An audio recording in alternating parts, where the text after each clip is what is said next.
Oui, je te vois. Très Très bien. bien. Bonjour. Bonjour. Eh ben, c'est très gentil de ta part d'accepter de faire une interview pour le Dragon's Lair et pour à propos de Divinity Original Sin Vous êtes spécialisé en RPG? en RPG, oui, depuis 1999, donc ça fait longtemps. Ouais. Et Ouais. c'est vrai que Euh, actuellement, je me suis mis un petit peu à proposer des interviews, donc je pense que c'est quelque chose de bien par rapport à présenter un petit peu ce que tu fais et puis. Je t'avais perdu là. Oui, je Ouais. disais, oui, oui, je vois effectivement. Je disais que je me disais que ça serait peut-être pas mal effectivement de discuter et de nous présenter un petit peu Divinity Original Sin et puis un Ouais. petit peu ce que vous essayez de faire. Ok, avec beaucoup de plaisir. D'accord. Euh, euh, ok. Non.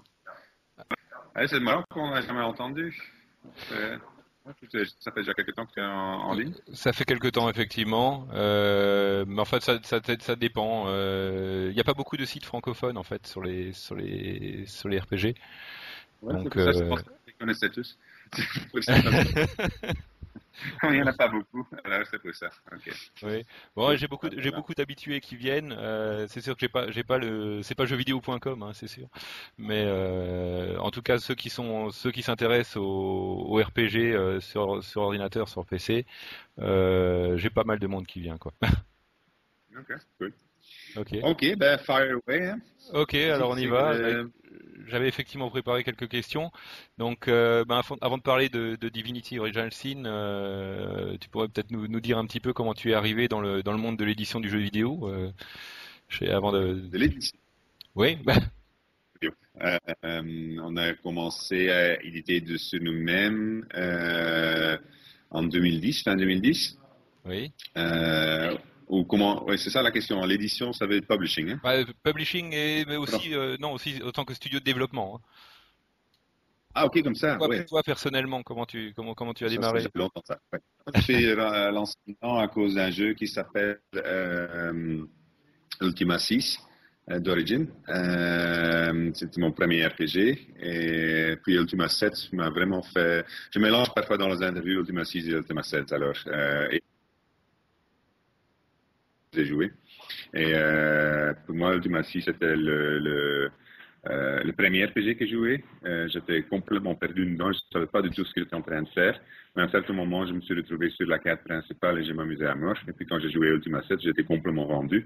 Et je me suis dit, bah, c'est le genre de truc que j'aimerais bien faire aussi.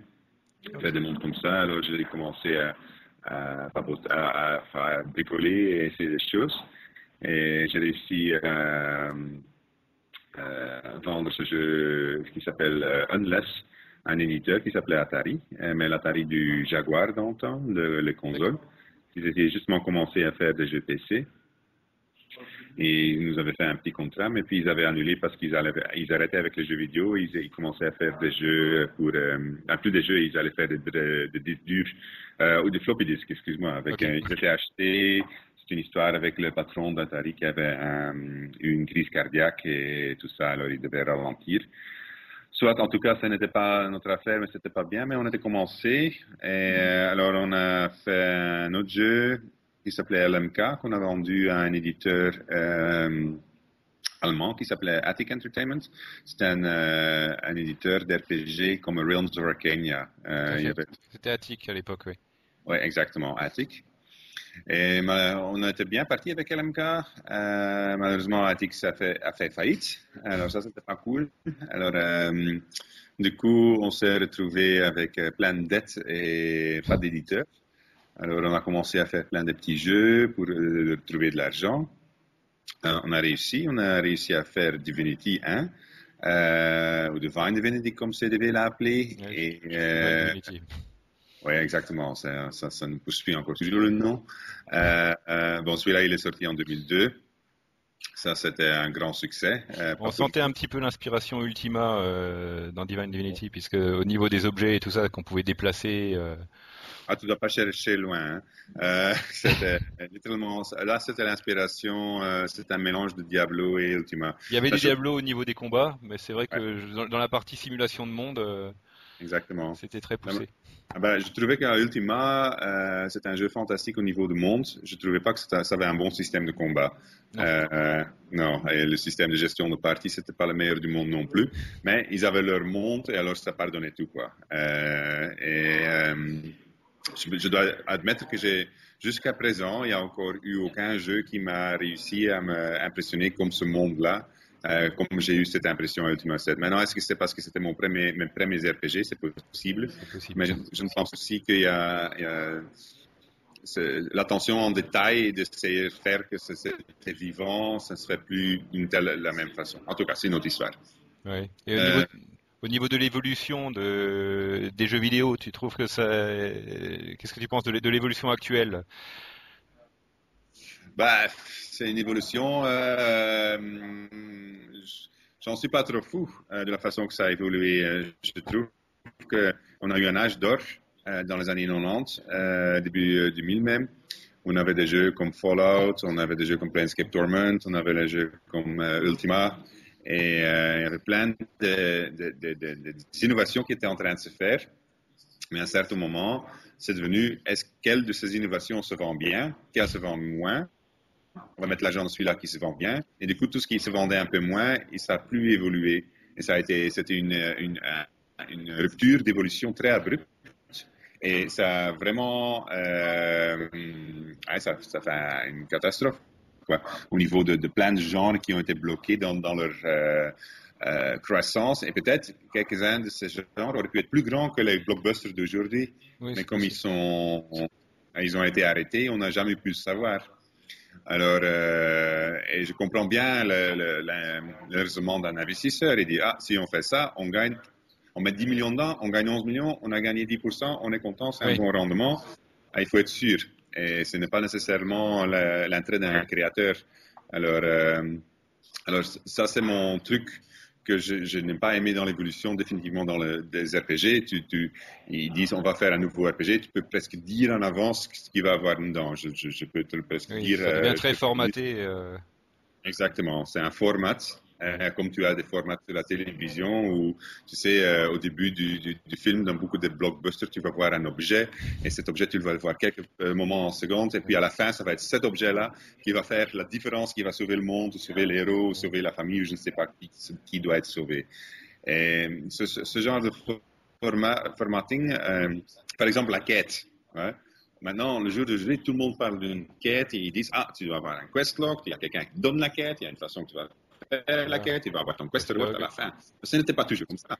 Ouais, on se balade dans un monde, on rencontre une situation, peut-être ils disent quelque chose, un merci, peut-être ils nous donnent quelque chose, mais ça ne s'appelait même pas une quête. C'était un truc qui s'arrivait dans le monde. Ce n'était pas, voilà, ici il y a 20 quêtes dans le jeu. Great. Back of the box, 20 quests. Oui. With 3 bifurcating consequences. Alors ça m'ennuie un peu.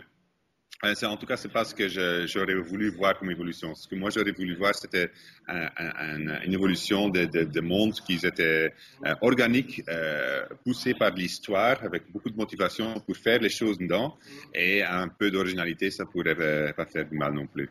Oui, ça a été un frein à la créativité en fait. Oui. Évidemment, le consommateur, il est coupable aussi là-dedans. C'est lui qui a voulu des visuels toujours mieux. Et il faut être honnête là-dedans. Le plus grand frais, encore toujours dans un jeu vidéo, c'est le visuel. Alors, si ça doit être beau, ça coûte de l'argent. Si ça doit bien bouger, ça coûte de l'argent. Et si ça coûte, première génération d'un jeu, $100,000, deuxième génération, 1 million, troisième génération, 10 millions, quatrième génération, 4 millions ou 100 millions, dans ce cas-là, il y a pour photo que le risque devienne plus augmenté parce que c'est ça que le consommateur veut. Et du coup, tu peux pas en vouloir les gens avec l'argent qui veulent plus prendre de moins en moins. Oui, quand on finance beaucoup d'argent, on veut être sûr de ce qu'on retourne, donc du retour. Donc c'est logique, hein, que moi je fais une aussi savoir qu'il va avoir un toit et des fenêtres. Quoi. Quand je demande à quelqu'un de faire une maison et je lui mets de l'argent dedans. Si c'est une maison à vendre, s'il me dit on va faire une maison sans fenêtre, mais ça va être cool, tu vas voir, ça va être des feuilles de l'extérieur, ça va couvrir, ça va être rose, mais ça va être un statement artistique. Et je dis peut-être pas toi qui va faire la maison que moi je veux vendre. Je le comprends, mais d'un autre côté, je suis sûr qu'il y avait cette tendance pour seulement aller financer dans des genres qui avaient vraiment du succès n'aurait pas été si fort. On aurait eu probablement plein de jeux qui auraient pu s'évoluer et peut-être être des genres sur eux-mêmes le jour d'aujourd'hui. Comme on en a chaque année, quoi, des breakout success que tout le monde dit, oh, c'est une exception, mais il y en a quand même tout le temps des exceptions comme ça. Oui, c'est vrai. Ouais, et puis les gens, ils essayent de classifier, de mettre dans le genre, et puis quand tu viens, ah, c'est un jeu qui est inspiré par ça, mais je vais faire ça différent. Oh, ce n'est pas dans ce genre, pas dans ce genre, pas dans ce genre, et les gens ils disent, ah non, c'est pas focusé, ça ne suit pas Ça le suit pas les format. normes, le standard, oui. Ouais, Et exactement. ouais. Avec Divinity Original Sin, je pense que tu as essayé de revenir un petit peu aux sources utilisées aux âges d'or du RPG. Maintenant, est-ce que vous n'avez pas eu trop de mal pour trouver le financement, justement, comme c'est un projet quand même un petit peu particulier? Alors il y en a beaucoup qui sont passés par des Kickstarter et ce genre de choses pour revenir, pour essayer de faire un petit peu ce qu'ils voulaient. Et de votre côté, bon, je crois que vous êtes votre propre éditeur, vous Ouais. autofinancez. Vous n'avez pas eu trop de mal pour trouver les fonds pour réussir à repartir sur ce genre de produit? Bah, ce n'était pas, c'est pas évident, hein. Nous, on a l'avantage qu'on a un jeu qui s'est déjà vendu dans le passé. On a déjà quelques jeux qu'on a fait qui se sont vendus et on n'a quand même pas perdu tout l'argent qui a été mis dedans. On a gagné de l'argent avec. Alors, en 2009, on était déjà dans nos têtes. C'était la dernière fois qu'on allait travailler avec un éditeur, en tout cas dans la façon qu'on travaillait avant avec un éditeur. Et en 2010, quand on a eu l'opportunité, on s'est dit, bon, ben maintenant, on pense qu'on est assez fort pour faire l'édition nous-mêmes. On va faire deux jeux, notamment Dragon Commander et Original Sin. Et Original Sin, ça va être un RPG de la façon qu'on voudrait faire un RPG. Et Dragon Commander, ça va être un truc... un jeu de stratégie dans la façon qu'on aurait bien voulu faire des jeux de stratégie si on aurait encore été dans le temps des Amiga et tout ça. C'est ce qu'on a fait. On a fait un jeu assez original, je pense, avec Dragon Commander et avec Original Sin. On a pris tout ce qu'on aime bien nous-mêmes dans les RPG et on a ajouté quelques innovations. Spécifiquement, des innovations, c'est-à-dire on a essayé de chercher comment faire transférer le sentiment pen and paper sur l'écran avec les choses comme le dialogue coopératif et tout ça. D'accord. Vous développez les deux actuellement en parallèle. Les équipes sont à peu Oui, près de même taille ou ça c'est... change de jour à jour. C'est le même engin. Et là, on est en train de finir Dragon Commander. Et Original Sin continue à travailler dessus en même temps. Mais évidemment, pour le moment, l'équipe sur Dragon Commander est plus grande que celui-là sur Original Sin. Et dans quelques mois, ça va changer complètement parce que ça va être tout le focus sur Original Sin. Mais ça fait déjà quelques années qu'ils sont en développement. Alors, il y a déjà quand même pas mal de taille dans le jeu, des features. Oui, c'est vrai qu'on a entendu beaucoup de parler de Dragon Commander au début, et puis maintenant ça passe complètement sur Original Sin, mais c'est au niveau de l'avancement du projet, je pense que Dragon Commander est beaucoup plus avancé, je pense. Oui, il est. Bah, tu dois faire attention parce que parfois c'est très dur de le voir, de le juger de l'extérieur. Dragon Commander Oui, va être fini avant Original Sin. Alors ok. on est en train d'enregistrer les voix, on est en train de mettre les animations et tout le bazar dedans. Et on est en train de balancer le Beyblade, on va lancer close beta, les pre-orders et tout ça. Alors ça veut dire oui, Dragon Commander est vraiment vers la fin Oui, de production. je crois que tu as dû recommencer à un moment une partie de Dragon Commander parce que justement tu trouvais qu'au niveau des systèmes de combat que c'était pas tout à fait ça, si j'ai bien compris. Oui, Dragon Commander, il mélange plusieurs genres. Il mélange Oui, l'RPG. Là, je pense on a fait un boulot fantastique. Il mélange le jeu de plateau, tour par tour stratégique, qui est personnellement quelque chose que moi j'aime très fort à jouer. Et je trouve que mhm. ça ajoute beaucoup dans un jeu de stratégie parce que ça te fait c'est pas un designer quelque part qui a décidé quelle va être ta prochaine mission, c'est toi qui décides quelle va être ta prochaine mission parce que D'accord. tu as un intérêt stratégique, non? Et puis ça mélange le jeu de real-time strategy, STR, vous dites en français, c'est STR, RTS? STR, oui, oui, tout à fait, Ouais, STR. STR. Dans le cas où tu peux te transformer dans une unité d'héros, c'est-à-dire un dragon.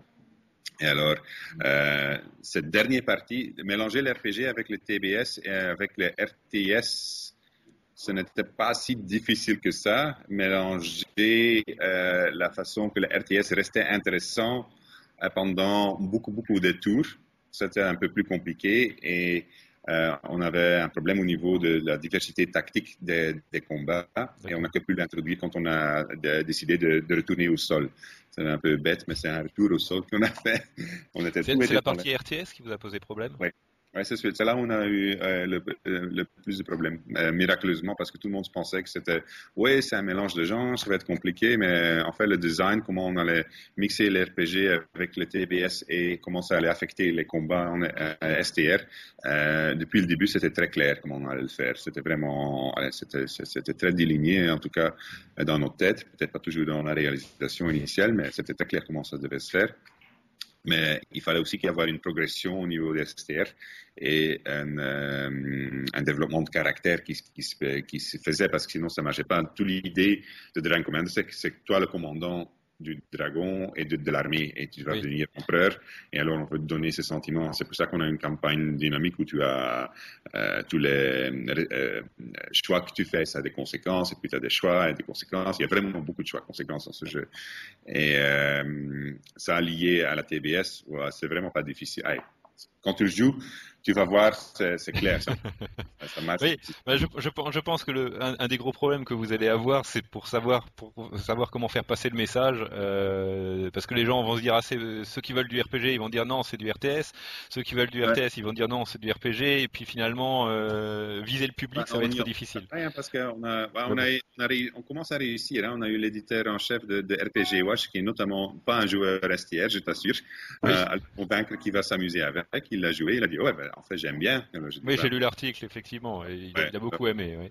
Ouais, c'est ça. Mais je te jure, et je suis témoin, je l'ai vu comment il a joué le morceau STR. Jamais de sa vie il a touché un STR.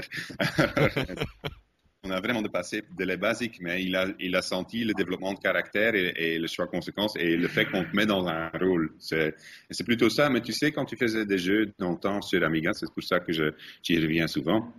On avait les jeux CinemaWare, on avait des jeux comme King of Chicago. J'y étais aussi, donc. Ouais, voilà, Defender of the Crown, c'était quoi? C'était pas un jeu de genre, tu étais le King of Chicago, où tu allais le venir. Et comment tu allais le faire? Ah, c'était plein de gameplay. Et c'est ça, quoi, en Dragon Commander. On t'offre plein de modes de gameplay avec plein de profondeur. Exactement, c'est le but. Parce que si tu ne fais pas la partie SCR, ben, le fais pas. Tu appuies sur Auto-Resolve. Ouais, et puis effectivement, tu dois faire beaucoup attention à tes statistiques à ce moment-là. Et tu n'as pas l'option par tes compétences, de changer le truc, mais tu peux t'amuser à mort. Ouais. Et si tu dis, bon, moi je suis pas trop dans le stratégique, eh ben, tu vas faire force brute avec ton STR ou avec ton dragon. Mais c'est pas nécessairement le système, il est parfait. Non, c'est une expérience que tu t'amuses avec. Oui. Et que tu te sens comme tu es, ce dragon. Et c'est ça qu'on essaye de faire. Mais comme je disais tout à l'heure, maintenant, tout doit être dans son genre, dans son truc. Et les gens, ils disent, oh, c'est compliqué, je ne comprends pas. Et je dis, et je ne comprends, en fait, moi, je ne comprends pas comment ça, je comprends, mais je ne comprends pas comment ça s'est fait si fort que tout le monde a oublié qu'avant, ouais, c'est quoi comme jeu? Ah, je vais bien une fois essayer. Oh, c'est cool. Ou c'est pas cool du tout. Et quand je compte le nombre de genres que j'ai joué et le nombre de genres qui restent maintenant, il y a vraiment, il y a eu une perte énorme ça s'est réduit, oui. Ouais. Et ça, je trouve dommage parce que je trouve qu'il y avait plein de très bonnes idées qui s'étaient peut-être pas vendues parfaitement, mais il y avait le potentiel d'améliorer. Peut-être avec un petit changement, ça pourrait être des méga hits, qui sait. Oui. En tout cas, il y avait...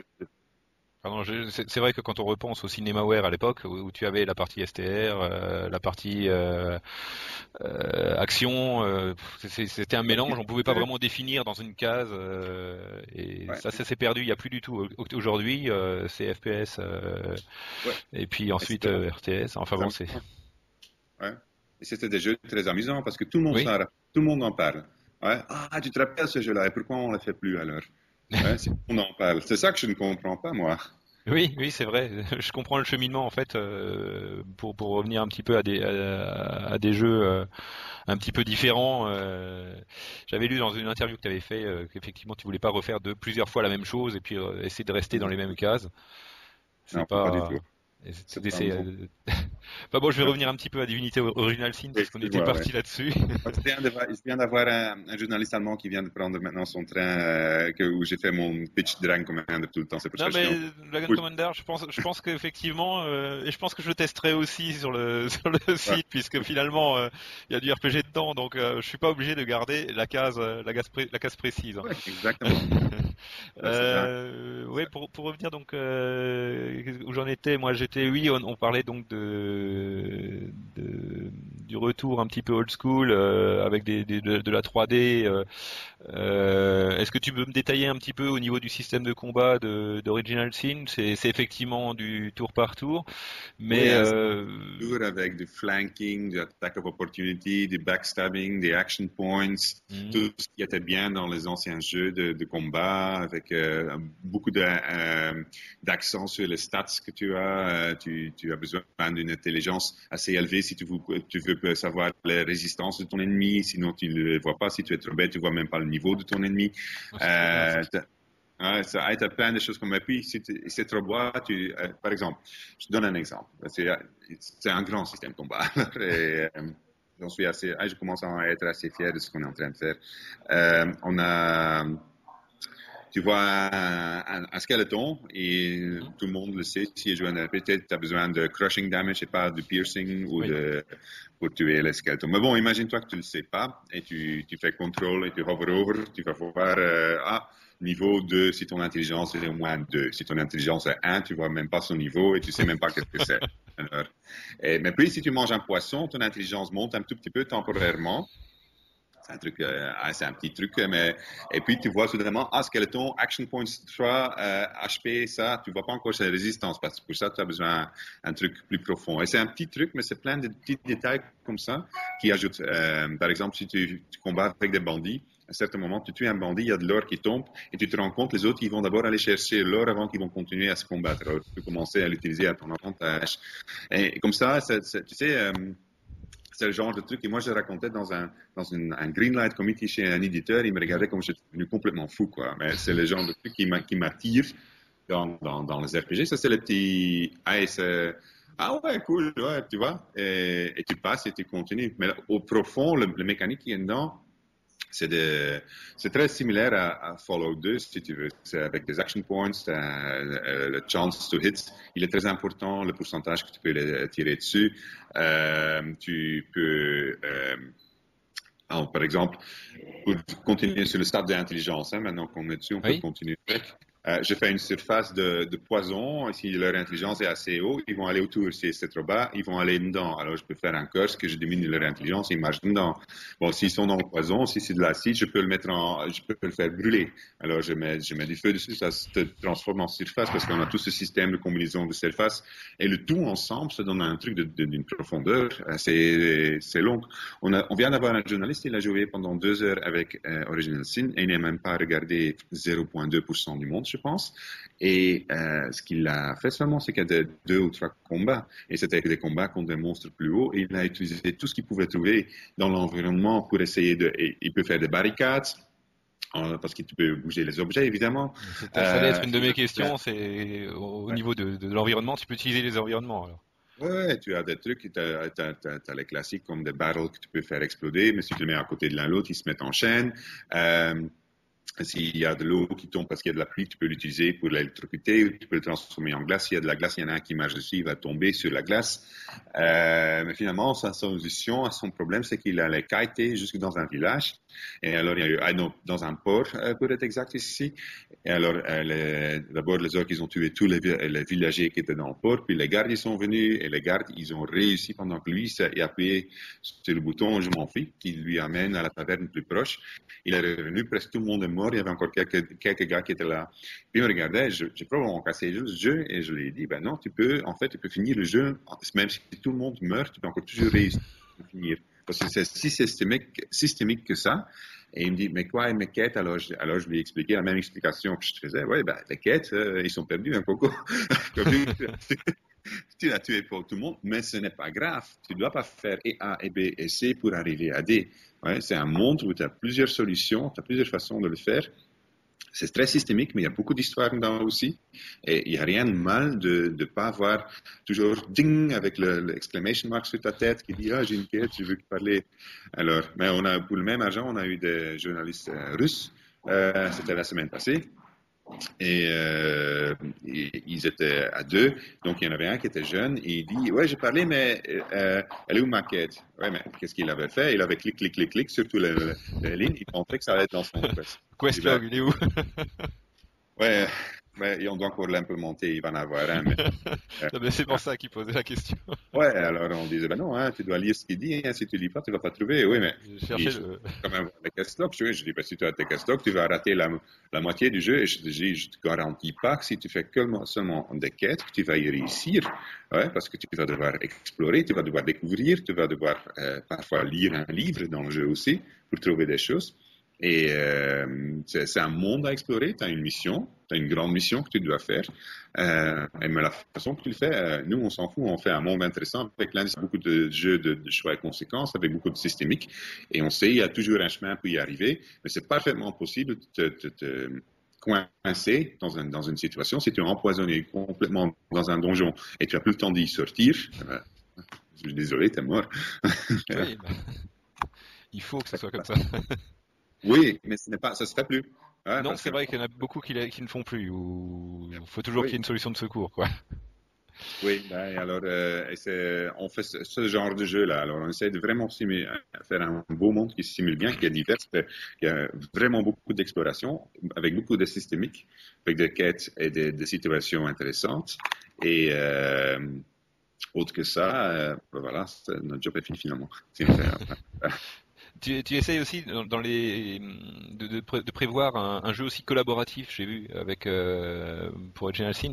Et au niveau des systèmes de combat, en même temps, tu fais du tour par tour. Est-ce que c'est pas, t'arrives à articuler les deux sans qu'il y en ait un qui attende trop longtemps, que le premier réfléchisse, tout le monde va se Ah, déplacer une personne après l'autre, ou est-ce que tu vas faire en même temps, ou comment tu comment tu vas faire? on est très fiers comme ça vient naturel. On a encore non, je pense qu'on a maintenant fait je sais plus combien de présentations, mais je sais on a démontré le jeu à plus de 100 journalistes, quelque chose comme ça, dans les dernières 5 semaines qu'on est occupé. On a été bien occupés. Et il n'y a personne de tout ce monde, on les a laissés jouer. C'était pas nous qui jouions, c'était eux qui jouaient. Alors on leur racontait un tout petit peu de jeu, pour le reste on dit vous débrouillez, on va bien voir. En général ils étaient morts après quelques trucs et puis ils ont compris. Mais ils étaient aussi assez psychopathes dans la façon qu'ils ont essayé de tuer tout le monde pour voir si ça marchait vraiment. Mais ce qu'il y avait, c'est très naturel. Toi, tu te rends quelque part dans une situation, tu te retrouves dans la mer, tu commences à te battre avec des bonhommes, tu es en tour par tour. Moi, je suis dans la taverne en train de boire une bière, je peux continuer à jouer. Si je rentre dans ton radius, je rejoins ton bataille de tour par tour. Mais c'est aussi possible que je me retrouve dans mon bataille de tour par tour en même temps que toi, quelque part ailleurs dans le monde. Et si on se rejoint à ce moment-là, les deux batailles vont se rejoindre ensemble. Ça semble compliqué, mais c'est super naturel quand tu es en train de jouer, parce que ça te gêne pas du tout. Tous les deux, les joueurs, ils peuvent agrandir leur partie. Alors, on peut être à plusieurs. Moi, je peux me retrouver à trois en train de me battre sur la plage pendant que toi, tu es dans le bois quelque part, en train de battre à trois. Finalement, on se retrouve toujours et on doit, comment on doit dire, we have to deal with each other's choices. Si moi, j'ai décidé à tuer tout le monde dans un village, ben, pour toi, ils sont morts aussi. C'est le genre de truc que tu ne pourrais jamais faire dans un MMO parce qu'il y a trop d'impact sur le monde. Il y a trop de réactions des NPC à tes actions dans le jeu. Mais c'est un truc que tu ferais exactement si tu ferais un jeu pen and paper, ce qui est ce qu'on a fait. Et si vous êtes ensemble, quand tu es à côté de moi, et il y a quelqu'un qui me demande quelque chose, on peut commencer à discuter. Ça, c'est super cool parce que toi, tu peux dire, oh, on va le faire. Moi, je dis non, on va pas le faire. Et puis, il y a un système de discussion qui marche avec des stats sociaux, c'est-à-dire, moi je peux essayer de t'intimider, de te charmer ou de raisonner avec toi, et puis il va regarder le système, va regarder mes stats, il va regarder tes stats, notre stat de persuasion, il va dire, ah ben cette fois-ci c'est toi qui gagne, alors on va le faire comme toi tu l'as dit. Et ça se joue comme tu jouerais un pen and paper RPG. Et j'en reviens encore toujours pas qu'il n'y a pas personne qui l'a fait avant, de cette façon-ci. Non, c'est une première. J'ai jamais entendu Je ce. sais, mais quand tu le joues, c'est super naturel, et tu le sens même pas comme méga feature, tu le dis, ah ouais, tu vois, t'es D'accord, dedans. c'est naturel dans le. Ouais, dans le flow du jeu, c'est très naturel que ça se passe et c'est logique. Et c'est super cool à jouer ensemble avec des amis parce que tu es à côté de l'un l'autre ou même si tu es online. C'est super cool quand tu joues quand tu es à côté de l'un l'autre parce que tu es en train de faire du jeu de rôle sur l'écran, mais du vrai jeu de rôle parce que tu as tes discussions avec le bonhomme de l'autre. Même si vous êtes à côté. C'est un peu, il faut y réfléchir, mais c'est gay. Et dans le tour par tour, parfois, parce que ça triche un peu avec le temps, évidemment. Si toi, tu es en tour par tour et puis tu es en train de regarder, est-ce que tu voudrais bien arrêter de faire ça et aller chercher de l'aide parce que moi, je suis vraiment dans la merde ici. Et puis, je peux décider, ben, tant pis, hein, débrouille-toi.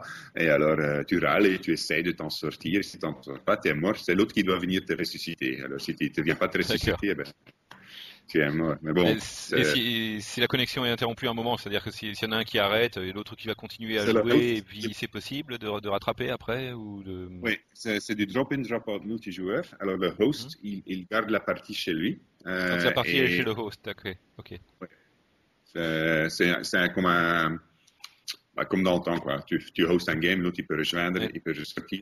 Tu es en train de jouer, il y a un copain qui passe, tu dis, ah, tu joues pas avec moi, ben, tu prends ton caractère, tu continues à jouer. À ce moment-là, il peut commencer à faire plein de décisions que tu n'es peut-être pas d'accord avec. Mais bon, c'est ce qui est amusant, quoi. ouais, d'accord. J'ai bien compris. Sinon, qu'est-ce que j'avais encore?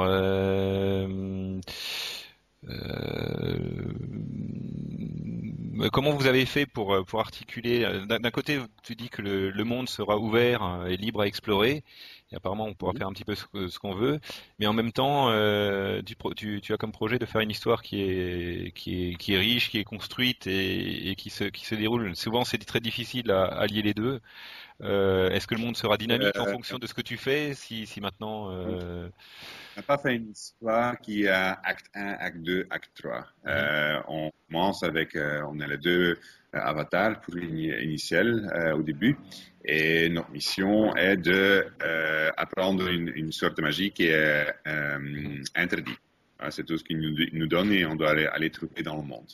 Et pour le reste, on en rencontre des situations, on croise en pouvoir pendant qu'on progresse dans l'histoire et on découvre de plus en plus. Mais la façon et la séquence dans laquelle on l'a découvert, ce n'est pas à nous de le décider dans ce jeu-là, c'est aux joueurs de le faire. Alors, il peut effectivement essayer d'aller d'un chemin droit vers la fin et se faire bouffer par le dragon. Euh, ou il peut aller essayer, chercher qu'est-ce qui s'est passé, comment ça se fait qu'il y a cette situation dans le monde. Et en découvrant ces situations et aller explorer qu'est-ce qu'il y a derrière, tu commences à construire une histoire. Tu vas voir d'ailleurs, parce qu'il y a d'abord Dragon Commander qui va sortir avant Original Sin, qu'on a fait la même chose là-dedans. Et on n'a pas encore fait avant ça. C'est nouveau pour nous de le faire d'une telle façon. Avant, nos jeux étaient assez scriptés. Cette fois-ci, c'est beaucoup plus naturel.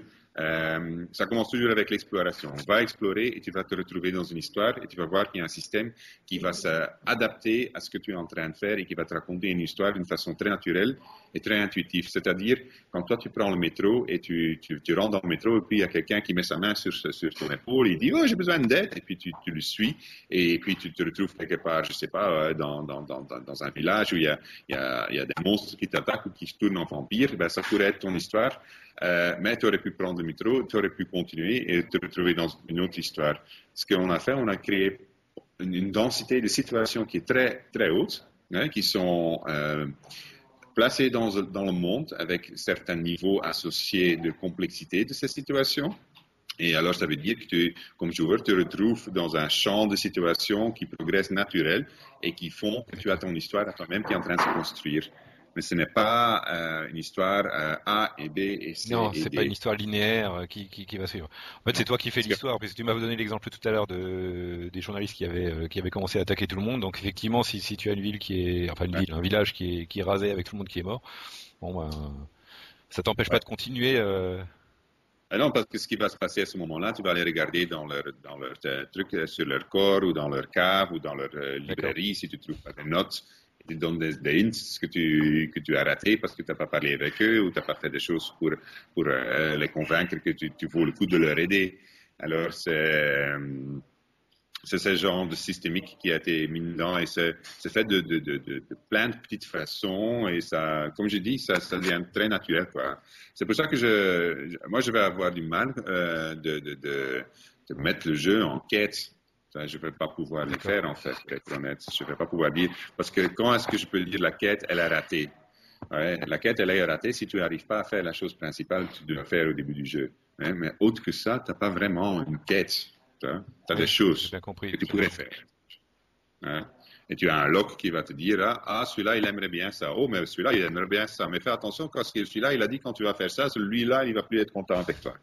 Et voilà, c'est parti comme ça. D'accord, j'ai bien compris. Mais il faut pas que les joueurs puissent casser le jeu non plus, parce que si tu as des éléments principaux qui sont, c'est difficile ça. Mais c'est pour ça qu'on a, fait le jeu d'une telle façon que même si tu tues tout le monde avec Armageddon, tu peux quand même encore réussir à finir le jeu. D'accord, d'accord. Et au niveau j'allais dire du réalisme du monde, je veux dire, je vais déjà parler au niveau des équipements. Est-ce que ce que tu verras au niveau des personnages, est-ce que ce sera les équipements qui seront sur eux? Si maintenant je vois un guerrier en armure, est-ce que si je tue le guerrier en armure, sur son corps il y aura l'armure, l'épée, Non, etc. Ou... non, ça là on est plutôt relax, c'est plutôt système de jeu parce que sinon ça devient trop Ah ennuyant. oui, sinon. Ouais, c'est ça, non, on ne fait pas ça. On a essayé ça dans le passé avec un de Divinity, mais c'est chiant, moi. D'accord. Ouais, c'est vrai, chaque fois que tu voyais un type qui avait une épée, c'était l'épée, c'était l'axe, au niveau gameplay, c'est pas très cool. Allez, moi D'accord. je trouve. Je suis Et au pas niveau, est-ce que vous revenez un fun petit peu? que Pardon. réalisme. Ouais, vas-y. Non, non, je voulais pas t'interrompre. Vas-y. Non, c'est ça, on est plutôt fun Ok. que réalisme, quoi. D'accord. Est-ce que justement dans Divinity, le premier, vous aviez effectivement beaucoup d'objets qu'on pouvait manipuler, etc. Est-ce que vous refaites de nouveau un petit peu la même chose dans Divinity Original Sin ou est-ce que On va beaucoup plus loin qu'en Divinity, hein, avec manipulation des objets. d'accord, l'interaction sera beaucoup plus poussée? Oui, surtout au niveau des combinaisons que l'on peut faire entre plusieurs objets. Là, on a été vraiment loin. D'accord. Est-ce que vous allez aussi au niveau simulation de monde, vous allez pousser aussi ça par rapport à la météo, l'agenda des personnages? Non, ça, ce n'est Quand pas même pas. nécessairement. On a Ouais. fait un monde, moi je dois expliquer, on a fait un monde très réactif. On n'a Mhm. pas fait un monde simulé. C'est-à-dire, quand tu fais des choses, on veut que les NPC y réagissent vis-à-vis de toi, mais on n'a pas essayé de simuler le vrai monde. Ok. Avec des schedules, et à 3 heures je fais ça, à 4 heures je fais ça, à 4h30 je fais ça, mais Ok. c'est dimanche, alors maintenant je vais aller dormir. Encore une fois, c'était plutôt fun que réalisme. Mhm. Mon cher, ça veut dire, si tu essaies de voler le poisson d'un type, c'est un magasinier, il va dire, oh, ça t'intéresse ce poisson, je voudrais bien te le vendre, mais arrête de toucher mes bazars, parce que c'est mon poisson à moi. Et si c'est quelqu'un qui a une attitude mauvaise vers toi, il va dire, s'il y a des gardes dans l'environnement, on va appeler les gardes, sinon il va t'attaquer ou il va s'enfuir parce qu'il a peur de toi et tout ça. Ça, oui. Si tu commences à taper sur, comment tu vas dire, un tonneau de quelqu'un et tu le casses, ben, c'est du vandalisme, du meurtre, tout ça, ils vont réagir. Mais aussi de bonnes choses que tu as fait, là aussi, ils vont réagir. D'accord. Ok. Et au niveau des NPC, vous avez des dialogues pour chaque NPC ou est-ce qu'il y aura certains, je vais pas dire des quest givers, mais des personnages où justement ça sera un peu plus poussé, où il y en aura qui auront pas grand-chose à dire, où ça sera un petit peu Il des y a un fillers. système, il y a un système de keywords, Hmm. plutôt comme Ultima 7 en fait. Alors, ça s'ajoute et ça veut dire qu'il y en a qui ont des choses qui veulent absolument te raconter. Mais puis, il y a des keywords globaux aussi sur lesquels ils veulent donner de l'information qui vont se unlocker en fonction des choses que tu as fait. Alors, en général, chaque NPC, il a des choses à raconter. Mais si c'est super personnel, oui ou non, ça dépend de l'NPC. Parce qu'évidemment, je pense que dans le premier village, déjà, sur cette carte-là, il y a déjà quelques centaines d'NPC. Alors, si on fait Oh tous là. les NPC, ouais, ce n'est vraiment pas, c'est vraiment pas classique, quoi. On essaie de faire un truc cool. Ouais. Et vous aviez, ça aussi je l'avais lu il y a quelques temps, vous saviez pas encore comment vous alliez faire justement pour les dialogues. Quand il y a deux joueurs par rapport à la prise de décision, qui décide, Ça, on a vous avez trouvé décidé. la solution? Oui, c'est avec les stats, hein, c'est avec Intimidate, Charm and Reason. Et il y a un stade de persuasion, et puis on regarde Strength, Intelligence and Constitution. Ce sont ceux-là qui sont combinés. Et alors, moi, je peux dire, je vais essayer de t'intimider. Toi, tu peux dire, je vais essayer de te charmer. Puis, il y a une vérification. Il y a un peu de luck dedans aussi. Et ça va décider lequel des deux qui va avoir raison. D'accord. Très RPG-ish. Ah, c'est très bien, c'est très bien. Mais moi, je Euh, pourrais mettre un ring de persuasion. Hein. Alors, Et Parce c'est que je celui qui a le peux, ring de persuasion qui pourra, qui pourra tout décider. ça dépend, hein. Il y a aussi du pickpocketing, hein. Je peux te le voler, ou je peux essayer de crafter quelque chose de spécial. Et ça dépend aussi de la situation, parce que certaines situations, c'est mieux que celui-là qui a intimidation, il a une chance augmentée, celui-là à persuasion, il a une chance augmentée de gagner. Vous allez Je gérer l'intelligence dans les dialogues? L'intelligence du personnage, pas du joueur. Intelligence plus persuasion fait reasoning. Ouais. Ok, Ça compte. Si moi je veux te convaincre, et c'est quelque chose, c'est par exemple un argument sur disons, The Origins of Life. Moi, je gagnerais avec mon reason skill si toi, tu essaies de m'intimider parce que ton intimidation, ça a rien à faire avec. non, ça n'a rien à faire avec. Ouais. D'accord, j'ai bien Si ce compris. serait un truc où est-ce qu'on va échapper par là, on s'est échappé par là, ben, intimider, ça peut faire un grand truc. Charmer, ça va pas faire une différence dans cette situation-là. Je vais revenir juste un petit peu en arrière par rapport justement au jeu collaboratif. Quand il y en a un qui rejoint l'autre dans la partie j'allais dire de l'autre, au niveau des sauvegardes, celui qui va rejoindre le serveur, il va Ouais. garder son personnage ou est-ce que ça Non, sera... on a toujours le personnage qui est sur le serveur. Alors, si toi tu commences une partie et tu es immédiatement en single player, tu es en train de jouer, puis quelqu'un peut te autoriser de rejoindre, mais c'est dans ta partie que le personnage il est Ok, sauvegardé. d'accord. Hein? Ok, c'est Évidemment, clair. tu peux transférer la partie, alors lui il peut jouer avec ta partie à toi. D'accord. Ouais, j'ai bien compris. Plus généralement, bon, maintenant je vais passer un petit peu plus à des généralités. Il y a des grosses différences finalement entre Divine Divinity, Divinity 2, maintenant Divinity Original Sin, sans parler de Dragon Commander.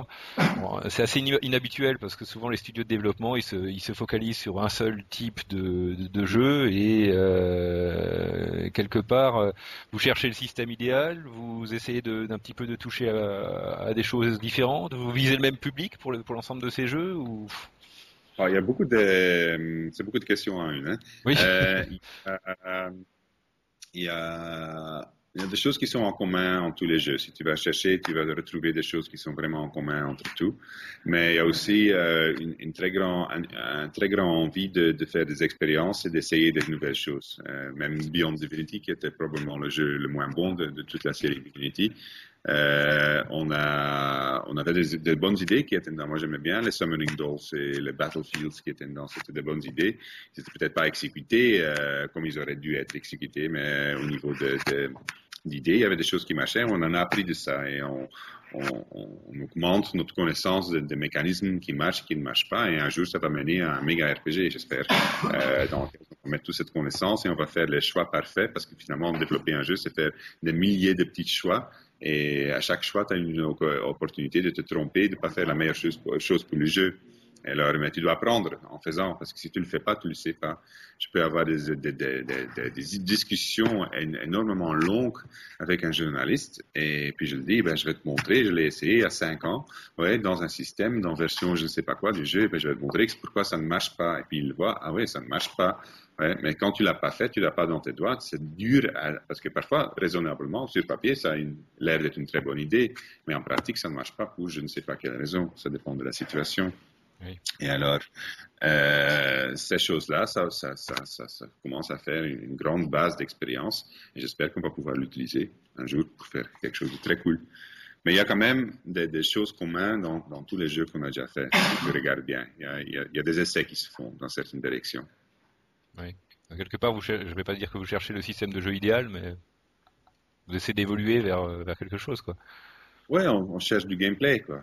Oui, C'est un développeur de jeu, alors on essaie de trouver des gameplays et de comprendre pourquoi il y a des choses qui sont amusantes à jouer, il y a des choses qui ne sont pas amusantes à jouer, et on essaie de donner à nos joueurs quelque chose qui va leur faire de l'entertainment, qu'ils vont oublier pendant le temps qu'ils jouent notre jeu, le monde réel, et qu'ils vont se mettre dans notre monde et ils vont se dire, ah, je me suis bien amusé avec, et je me suis senti important dans ce monde que vous avez créé, merci pour ça. Et ça, c'est finalement la chose qu'on essaie. Et si Dragon Commander et d'ailleurs Divinity Original Sin ont c'est des grands succès, vous allez essayer de continuer sur le même style de jeu ou vous allez encore essayer d'avancer ou... Je pense qu'avec Original Sin, on a quand même un plateau pour faire pas mal de choses parce que c'est un nouveau engin, mais utilisant beaucoup de technologies qu'on avait déjà. Et il y a l'éditeur qui est dedans aussi. Les joueurs, ils vont pouvoir faire leur aventure d'eux-mêmes. En multijoueur, ça fait depuis, je pense, moi j'en connais pas, mais je pense que ça fait depuis Neverwinter Nights 2 qu'il y a encore eu un éditeur de jeu en multijoueur qui te permet de faire des aventures. Non, depuis, il y a plus... Comment? Non, depuis, je crois pas qu'il y a eu, il n'y en a pas eu d'autres, je crois. Ouais, ça fait trop longtemps. Oui, ça fait très longtemps, oui. 2006, je crois. Ouais, c'est 2006, c'est Ouais, longtemps. Et ouais. parce que surtout le jour d'aujourd'hui, et l'éditeur d'Original Sin, il est très bon parce qu'il a été utilisé, par exemple, le système d'histoire, c'est déjà le même système d'histoire qu'on a utilisé pour Divinity 1 Mhm. et qu'on a augmenté, mais ça veut dire que tu peux faire tout ce qu'on a fait, tu peux faire avec. Hein. Tu peux aussi faire n'importe quel grand RPG que tu peux y penser, avec du tour par tour. Tu peux le mettre dans cet éditeur, c'est possible de le faire. Et ça va marcher en multijoueur. Alors, pour faire hommage à Ultima 7, tu peux faire un Ultima 7 en multijoueur avec, sans problème. D'accord. Donc c'est tout à fait possible que vous fassiez encore d'autres jeux, j'allais dire, de même style par la suite, quoi. Ah ben, c'est le genre de jeu qu'on aime très fort. Alors, ça m'étonnerait qu'on n'en ferait pas. Non, ça m'étonnerait très fort. Mais ça ne veut pas dire que ça va être la seule chose qu'on va faire. Ah Parce non, ça j'ai que pas dit. Dragon Commander, moi je m'amuse avec Dragon Commander. J'ai joué hier soir, j'ai joué pendant 3 heures dans une campagne épique, et ce matin, je me suis fait massacrer dans une autre campagne épique. Mais je Et me suis pourtant les amusé. mécanismes, tu les connais. Mais la vitesse de main n'est plus là. Il y a des joueurs ici qui sont un peu plus vite que moi. Ils ont mis le tempo assez haut. Mais il ne faut pas s'en faire si tu es un joueur et tu joues en single player ou en multijoueur, tu peux te mettre le tempo comme tu veux. Eux, évidemment, ils l'ont mis un maximum. Alors, je me suis fait battre par des dragons d'une telle façon, c'était presque du viol, quoi. mais, mais bon, ça D'accord. reste ouais. Ah, je suis très curieux, j'avoue que c'est vrai que Dragon Commander, il m'intrigue beaucoup. Mais enfin bon, on verra ça. Euh, sinon, au C'est niveau déjà quelque de... chose. Pardon? C'est déjà quelque chose. Oui. Sinon, quelle est ta philosophie dans la création d'un jeu de rôle? Qu'est-ce qui fait pour toi un bon jeu? C'est effectivement... Ah, tu sais, tu connais l'RPG Codex? Oui, je connais RPG Codex. Mon Dieu. Ils viennent lundi. Alors, Oh là là. et- Prends ton casque et ton armure, hein. ouais, t'en fais pas, je sais, j'ai pris mes précautions. Alors, si je vais oser dire la définition d'un jeu de rôle, je suis mort là, parce que ils vont l'agrandir, le traduire, et je vais probablement avoir mis un comma ou un point quelque part que je me suis trompé. Disons que leur vision de ce qui fait un bon jeu de rôle, elle n'est pas trop loin de la mienne, sauf que je ne suis pas si focusé sur Ouais. le point et le comma, quoi. Je suis bien ouvert à essayer des autres choses. Ouais. Ou peut-être je vais quand même dire ma définition que j'ai toujours maintenue pour moi-même. Je veux avoir un monde dans lequel que je me sens libre. Je veux avoir un univers. Alors ça veut dire je veux un univers consistant avec soi-même dans lequel que je peux croire.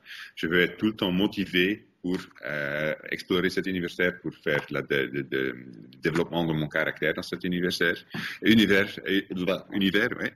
Et je veux avoir quelque chose comme des ennemis contre lesquels que je peux me sentir grandir dans le monde.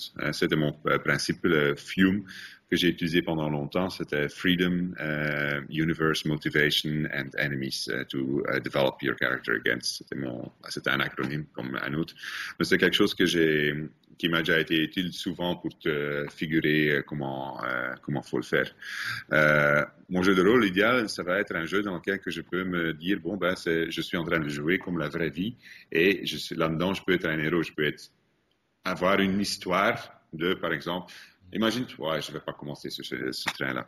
C'est trop grand et c'est trop loin. Mais ce que je veux dire, c'est je veux pouvoir vivre une autre vie dans un univers artificiel, et ça, ce serait un jeu de rôle parfait.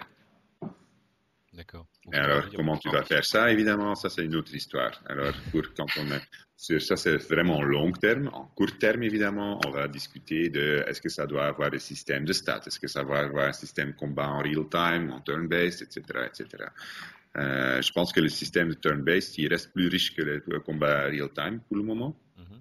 J'ai toujours voulu faire un système combat turn-based, c'est-à-dire Beyond Divinity, originellement, c'était un système combat turn-based, mais j'ai dû le changer sous la pression des éditeurs. Divine Divinity, c'était initialement un jeu de multijoueur, j'ai dû l'enlever sous la pression des éditeurs. Beyond Divinity, c'est multijoueur, j'ai dû l'enlever sous la pression des éditeurs. Divinity 2, c'était multijoueur, j'ai dû l'enlever sous la pression des éditeurs. Et c'était chaque fois du multijoueur avec des histoires, comme on fait maintenant avec Original Sin. C'était jamais du multijoueur où tu avais...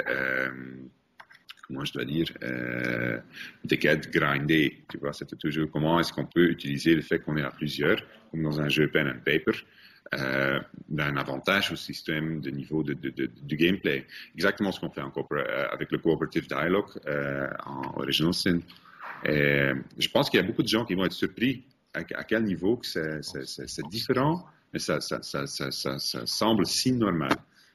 Que c'est dedans. Une fois que tu l'as, pour moi en tout cas, maintenant que je l'ai joué ici au studio, évidemment, si je vais avoir un jeu multijoueur RPG et ne me le donne pas, je vais être fâché parce que c'est vraiment chouette pour jouer avec. C'est le genre de truc que tu joues avec tes amis ou avec ta fiancée ou ta femme. Mais hein? Comment? Là, je disais effectivement jouer avec quelqu'un et avancer dans l'histoire, quoi. Oui, mais je suis pas le seul. Hein. C'était assez mignon. J'avais une journaliste, elle refusait de ne pas tuer quelqu'un, et je lui disais, mais je dis, pourquoi est-ce que tu es en train de tuer tout le monde? Elle dit, je veux pas savoir l'histoire parce que je veux juste jouer avec mon copain.